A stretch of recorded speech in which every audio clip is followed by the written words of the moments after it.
Amén. Paz de Cristo, hermanos.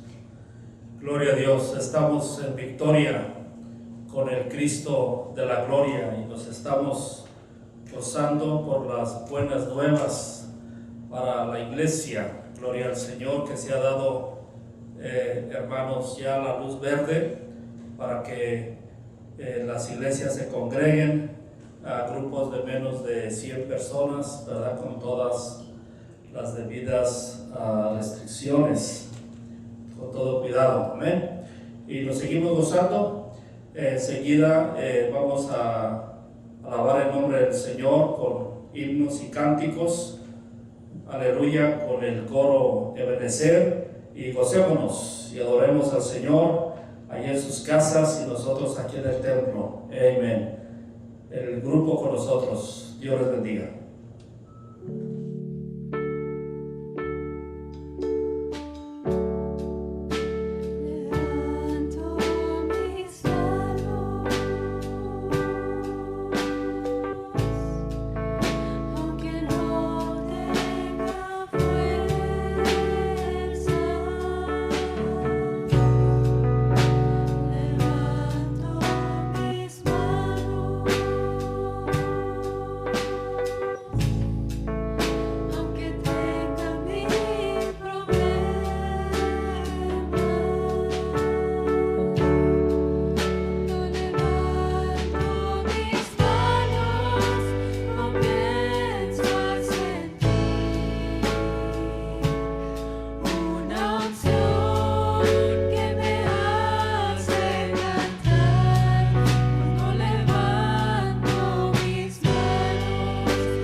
alegremente en su presencia. Gira, salta, dando vueltas para Cristo. Él vive, vive para siempre, Él es el Rey.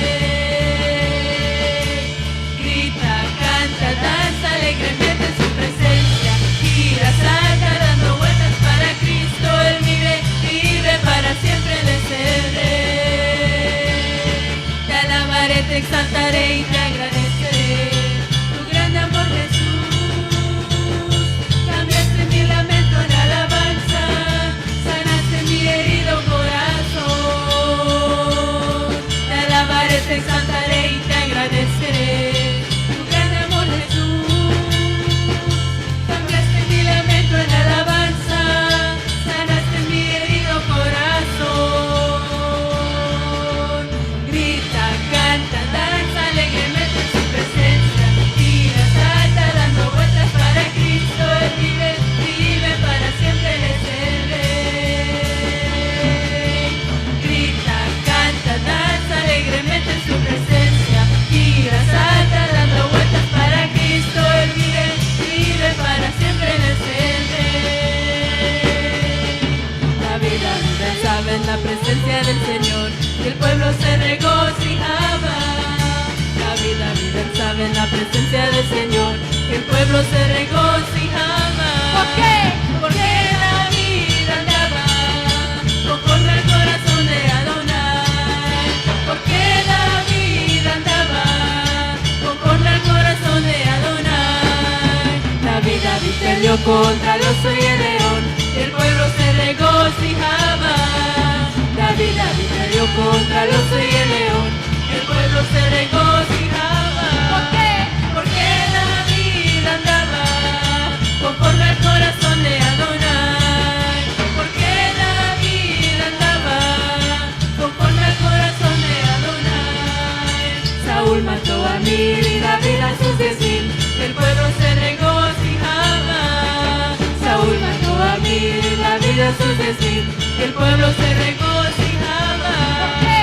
Porque David andaba conforme al corazón de Adonai. Porque David andaba conforme al corazón de Adonai. Conforme al corazón de Adonai. Conforme al corazón de Adonai.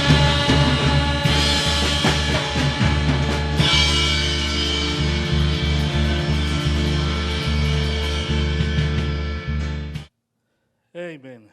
Paz de Cristo, amados hermanos. Esperamos, ¿verdad?, que se hayan gozado con las alabanzas, estas alabanzas que llegan hasta la presencia del Señor. Aleluya. Vamos a pasar enseguida a la palabra del Señor y primeramente le estamos dando gracias a Dios por la victoria que ha dado a su iglesia, del poder ya, hermanos, congregarnos.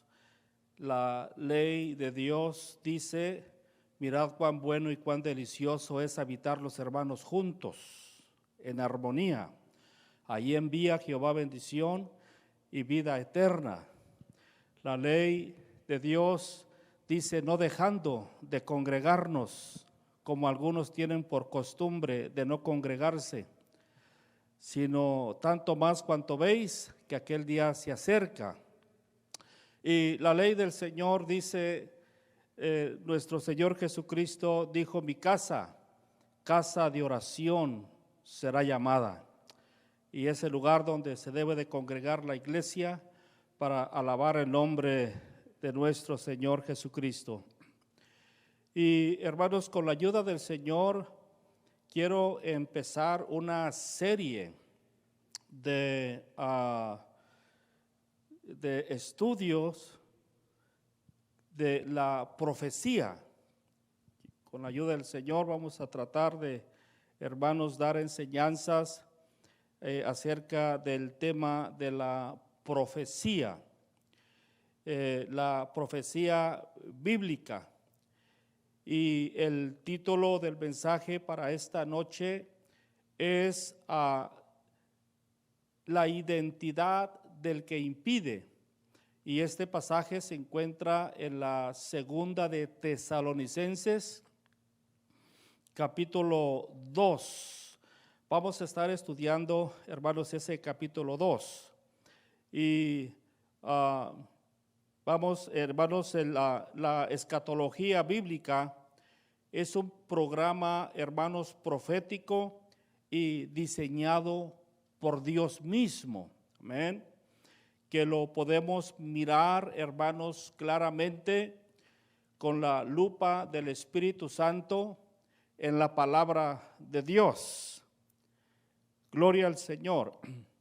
La escatología, hermanos, bíblica, enseña la doctrina de las últimas cosas futuras y del destino eterno de la humanidad por el plan perfecto de Dios. Eso, hermanos, enseña la escatología bíblica, esta profecía. Y esta profecía de la que vamos a estar, hermanos, estudiando es profecía bíblica de la palabra de Dios. Porque la palabra de Dios, hermanos, dice lo que dice, pero nunca se contradice. La palabra del Señor es su misma intérprete, se interpreta sola. No hay necesidad, hermanos, de traer teólogos. Se necesita, hermanos, la dirección del Espíritu Santo solamente, aleluya, la unción del Espíritu Santo sobre el predicador. Y la palabra, hermanos, la profecía es bíblica y viene directamente de Dios por su palabra.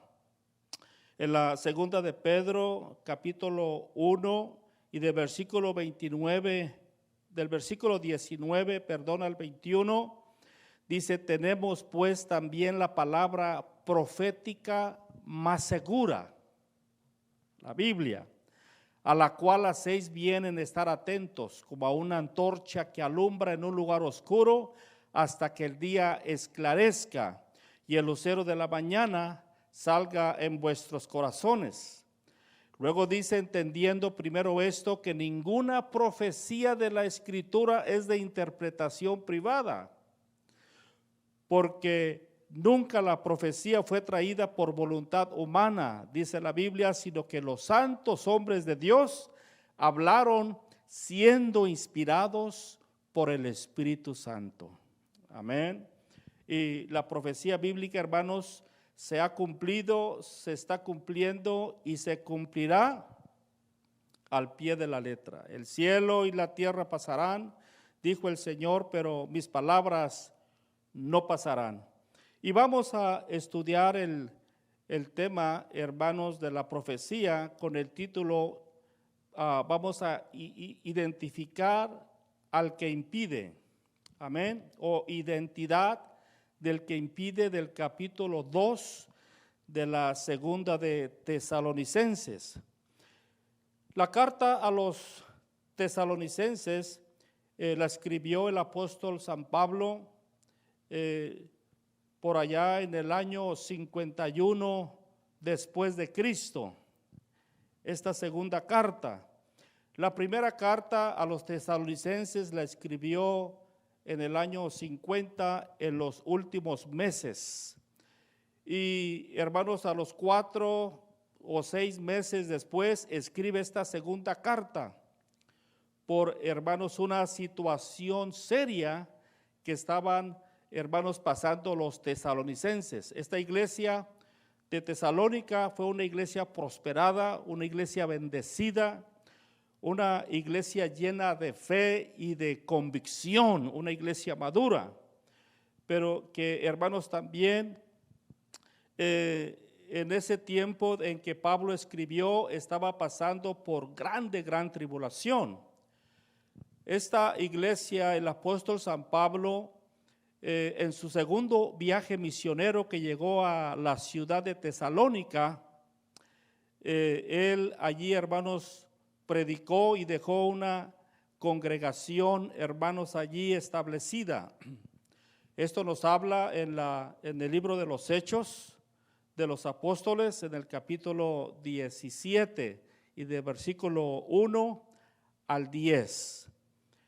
Y hermanos, el capítulo 2 de esta carta es un capítulo, hermanos, donde habla mucha profecía y habla diferentes tópicos, habla diferentes temas en este capítulo. Y para estudiar la profecía, hermanos, nos vamos a arrancar, vamos a empezar en este capítulo número 2. Y mire, habla de varios temas proféticos. Uno de ellos habla del tema del arrebatamiento de la iglesia. Luego también allí mismo en ese capítulo 2 encontramos, hermanos, el tema, la enseñanza del día del Señor. También, hermanos, habla del anticristo, el hombre de pecado, dice la Biblia, el hijo de perdición. Y también este capítulo 2 habla de la identidad del que impide. Y también, hermanos, habla de los cristianos que se van a quedar y no participaron en el rapto de la iglesia, que por alguna razón no dieron la medida o no se fueron, ¿verdad? También habla qué va a suceder con ellos, con los cristianos que se queden. Y también, hermanos, habla de la segunda venida de Cristo a la tierra. Y hay que notar, hermanos, que la segunda venida de Cristo no es el recogimiento de la iglesia, no es el arrebatamiento de la iglesia. Son dos temas totalmente, hermanos, diferentes. Y esto, hermanos, lo vamos a estar estudiando, ¿verdad?, con la ayuda del Señor. Identidad del que impide es, hermanos, el tema que nos ocupa. Los hermanos tesalonicenses, ellos estaban, hermanos, bastante preocupados, temiendo, ellos temían de que el traslado de la iglesia ya se había afectado, ya se había sucedido, ya había sido hecho. Y ellos, hermanos, estaban creyendo, por causa de la persecución que ellos estaban sufriendo y teniendo en ese tiempo, ellos pensaban que ya estaban en el día del Señor, ¿verdad? Que es un tema bien importante, hermanos, el día del Señor. ¿Cuáles son los eventos del día del Señor, verdad? ¿Cuánto tiempo es la duración del día del Señor? Y los acontecimientos que van a acontecer en ese lapso de tiempo. Y hermanos, por estas persecuciones, ellos pensaban que estaban sufriendo ya el día del Señor. A los cuales, hermanos, esas persecuciones se refiere y las podemos mirar, ¿verdad?, en el capítulo número 1. Hermanos, que nos enseñan que estos tesalonicenses estaban, hermanos, pasando por esta persecución, por esta tribulación. Y el apóstol San Pablo, ¿verdad?, les escribe para, hermanos, confirmarles de que eso era erróneamente y estaban equivocados. Entonces, los tesalonicenses estaban pasando por una tribulación tremenda en toda la ciudad. Aunque así se convirtieron ellos, desde que se convirtieron, empezaron, hermanos, la persecución de los incrédulos contra ellos. Y, hermanos, en el capítulo 1 de la primera de Tesalonicenses, el apóstol San Pablo les escribe y les dice: y vosotros vinisteis a ser imitadores de nosotros y del Señor, recibiendo la palabra en medio de gran tribulación. Esta palabra la recibieron con gozo del Espíritu Santo. Gloria a Dios. Y esta iglesia, hermanos, fue una de las que más persecución, hermanos, pasó en ese tiempo. En el primer capítulo de la segunda carta, en el primer capítulo, en los primeros versículos del 4 de adelante dice: nosotros, dijo Pablo, nos gloriamos de vosotros, tesalonicenses, en todas vuestras persecuciones y tribulaciones que soportáis. Esto nos enseña, hermanos, que esta iglesia en ese tiempo estaban hermanos, sufriendo una persecución. Y Pablo le dice: nosotros nos gloriamos de que ustedes han mantenido su fe, se han mantenido firmes a pesar de esta persecución que están pasando. Y nos gloriamos, dice, de vosotros en todas vuestras persecuciones y tribulaciones que soportáis. Luego dice: para que seáis tenidos por dignos del reino de Dios. En otra ocasión Pablo dijo: es necesario que por medio de muchas tribulaciones hemos de entrar al reino de Dios, por el cual asimismo padecéis. Y luego dice el versículo 6: porque es justo delante de Dios pagar con tribulación a los que os atribulan. Y estos que os atribulan, ellos sufrirán pena de eterna perdición, excluidos de la presencia del Señor y de la gloria de su poder. Dice: pero a vosotros, hermanos, que sois atribulados, el Señor les va a dar reposo con nosotros cuando se manifieste el Señor Jesús desde el cielo. Amén, gloria a Dios. Entonces, por medio de estos versículos nos damos cuenta de que esta iglesia de Tesalónica estaban pasando por persecuciones y tribulaciones.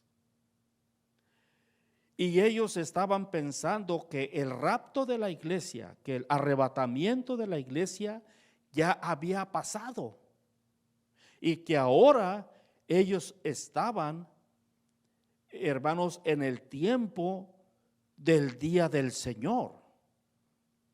Este día del Señor no es un día de 24 horas, sino es un día, hermanos, el día del Señor es un lapso de tiempo de 7 años, lo cual le llama la Biblia la tribulación, el día del Señor, el día de la ira, el día de la perdición de los hombres. Ese día, hermanos, es un día de 7 años de que vamos a estar estudiando todo lo que va a suceder en ese lapso de 7 años. Entonces ellos estaban pensando de que ya el rapto de la iglesia había acontecido.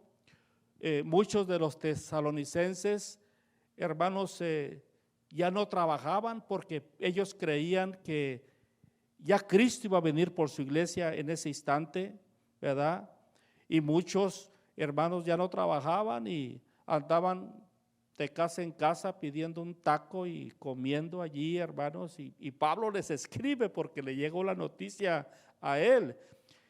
Y les escribe que tienen que trabajar, ¿verdad?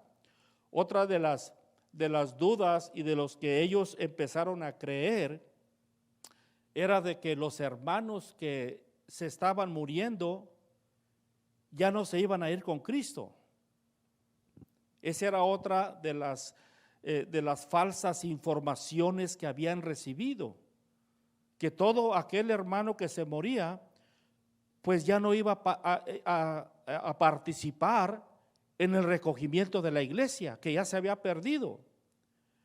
Y por esta causa el apóstol San Pablo les escribe, y dice la palabra en la primera de Tesalonicenses 4, del 11 en adelante, le dice: procuren tener tranquilidad y ocúpense en vuestros negocios y trabajos, y trabajen con vuestras manos de la manera que os hemos mandado, a fin de que os conduzcáis honradamente para con los de afuera y no tengáis necesidad de nada.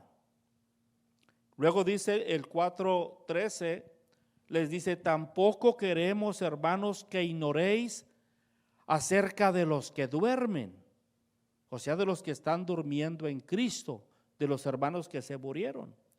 Tampoco quiero que ignoren acerca de estos hermanos, ¿verdad? De los que duermen, para que no os entristezcáis como las otras gentes, las otras personas que no tienen esperanza, dijo Pablo. Porque si creemos que Jesús murió y resucitó, así también traerá Dios con Jesús a los que durmieron en él. Les está hablando de que esos muertos tienen una esperanza y el Señor los va a despertar. Amén. Porque ellos creían que ya, hermanos, ellos se habían perdido.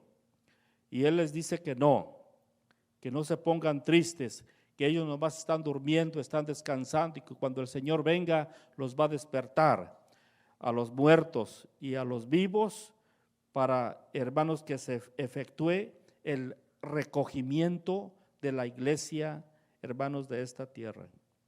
Entonces los hermanos de Tesalónica habían sido informados por alguna carta que no era de Pablo, alguna información, ¿verdad?, errónea que les llegó de que el rapto de la iglesia ya había acontecido y que ahora se estaba viviendo el día del Señor. Y por esta razón Pablo les escribe. Pablo les escribe para mostrarles que tal cosa del arrebatamiento era imposible, que tal cosa del día del Señor también era imposible. Ninguna de las dos cosas habían sucedido. Y en el capítulo 2 de la segunda de Tesalonicenses, en el versículo 3, Pablo les muestra que el día del Señor no podía cumplirse hasta que hubiese una separación con la iglesia. O sea que no podía empezar el día del Señor mientras que la iglesia estuviera aquí. Tenía que haber una separación entre estos dos eventos, del recogimiento de la iglesia y del día del Señor. También Pablo revela que había de manifestarse el hombre de pecado. También la Biblia le llama el inicuo. Este personaje, este inicuo, no podía manifestarse hasta tanto que el que lo detenía no fuese quitado de en medio primeramente. O sea que el inicuo, el hombre de pecado, el anticristo, no podía manifestarse abiertamente hasta que no fuere quitado un poder que gobernaba la iglesia.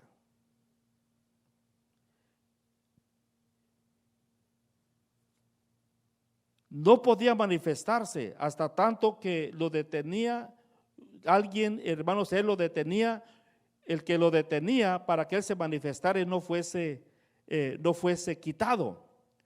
Por eso él allí en el capítulo 2 y el versículo 7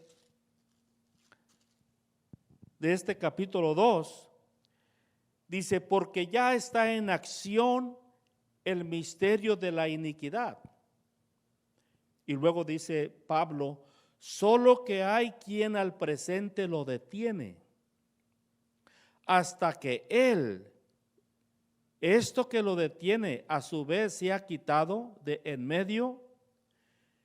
Dice, entonces se manifestará aquel inicuo, a quien el Señor matará con el espíritu de su boca. Entonces el anticristo no se puede manifestar porque hay alguien que lo detiene a que se manifieste públicamente, abiertamente. Ya está en acción, dice la palabra, porque ya está en acción. Solo que al presente hay algo que lo detiene. Hasta que esto que lo detiene se ha quitado de en medio, entonces se va a manifestar aquel inicuo, el hombre de pecado, dice la Biblia, el hijo de perdición, a quien el Señor matará con el espíritu de su boca. O sea, este inicuo ya tiene, hermanos, cómo va a ser su fin.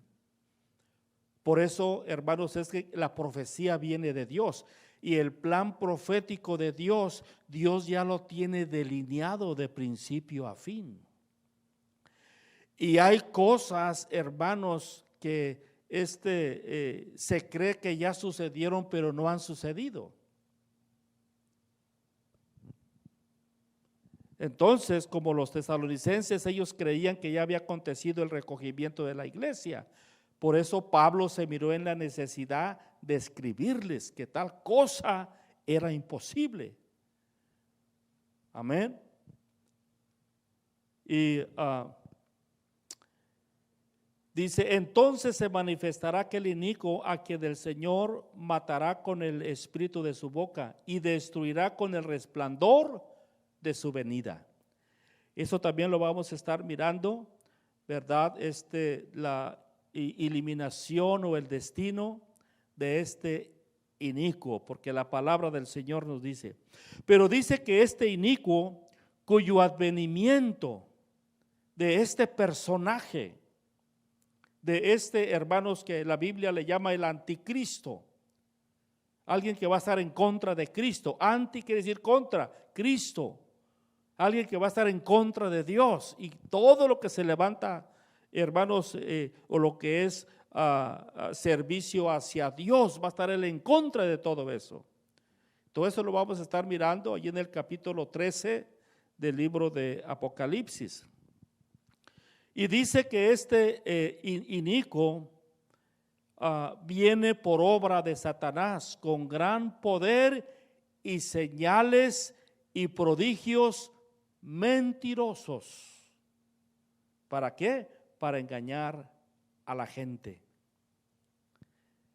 Y con todo engaño de iniquidad para los que se pierden, por cuanto no recibieron el amor de la verdad para ser salvos. Por esto Dios dice que envía un poder engañoso para que crean a la mentira.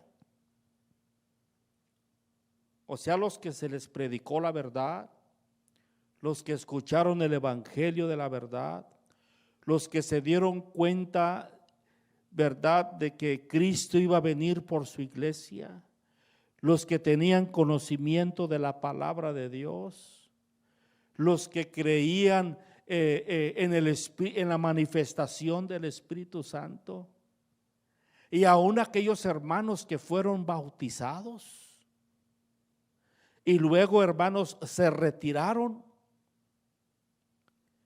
y luego vino el recogimiento de la iglesia y ellos no se fueron. Dice que a estos Dios les va a enviar un poder engañoso para que le crean al anticristo, al padre de la mentira, para que le crean a él. Y claro, hagan la voluntad de Él y se dejen poner la marca de la bestia, la cual vamos a estar también estudiando. Y luego dice que estos van a creer a la mentira, dice, a fin de que sean condenados. Todo esto, hermanos, lo miramos también en el libro de Hebreos, capítulo 6, del versículo 1 al 6. A fin de que sean condenados todos los que no creyeron a la verdad, sino que se alejaron y se complacieron en la injusticia. Amén. Aquellos que conocieron y se alejaron. Por eso vamos a estar hablando de los que se quedaron y de los que van a ser salvos, ¿verdad? En la tribulación. Entonces, hasta aquí, hermanos, la palabra nos está enseñando que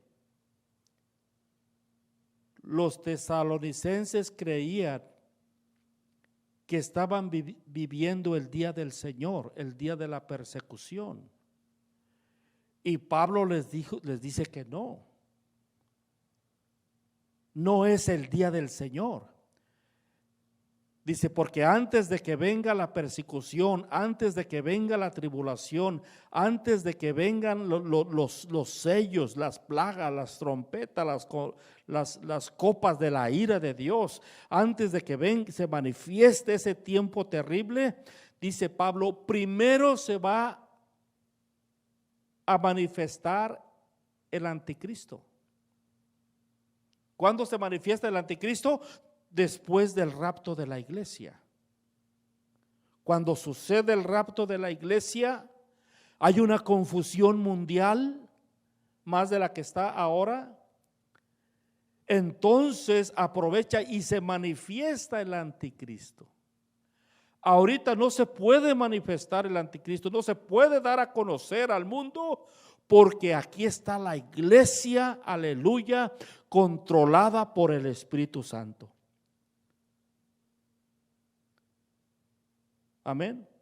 Por eso, hermanos, el único que podría llevar a cabo tal impedimento de que este inicuo se manifieste, el único que lo puede impedir es el Espíritu Santo. Mientras que el Espíritu Santo resida en la iglesia, tomando el control de la iglesia, esta obra de impedimento va a continuar y el hombre de pecado no podrá manifestarse libremente al mundo. No puede, mientras que la iglesia esté aquí en la tierra y el Espíritu Santo controle a la iglesia. Entonces, hermanos, de esta manera nosotros identificamos que el que impide que se manifieste el anticristo es el Espíritu Santo. El Espíritu Santo. A una vez que se ha quitado, cuando se lleve a la iglesia en el recogimiento de la iglesia, dice que entonces, dice el versículo 8, entonces se manifestará aquel inicuo a quien el Señor matará con el espíritu de su boca y destruirá con el resplandor de su venida. Entonces, hermanos, concluimos que el que impide que se manifieste el anticristo es el Espíritu Santo. También quiero aclarar que el Espíritu Santo no va a dejar de ser omnipresente, que ya el Espíritu Santo se llevó a la iglesia y ya no hay Espíritu Santo. Espíritu Santo va a haber, hermanos, siempre en todo el mundo la presencia del Espíritu Santo. Pero sí va a cesar el misterio de impedimento, porque el anticristo se va a manifestar. Amén. Entonces, el anticristo se manifiesta, pero se manifiesta cuando la iglesia es levantada. Se manifiesta el anticristo. Y cuando digan paz y seguridad, entonces empiezan los juicios del día del Señor. Amén. Dios les bendiga, hermanos. Dios les guarde.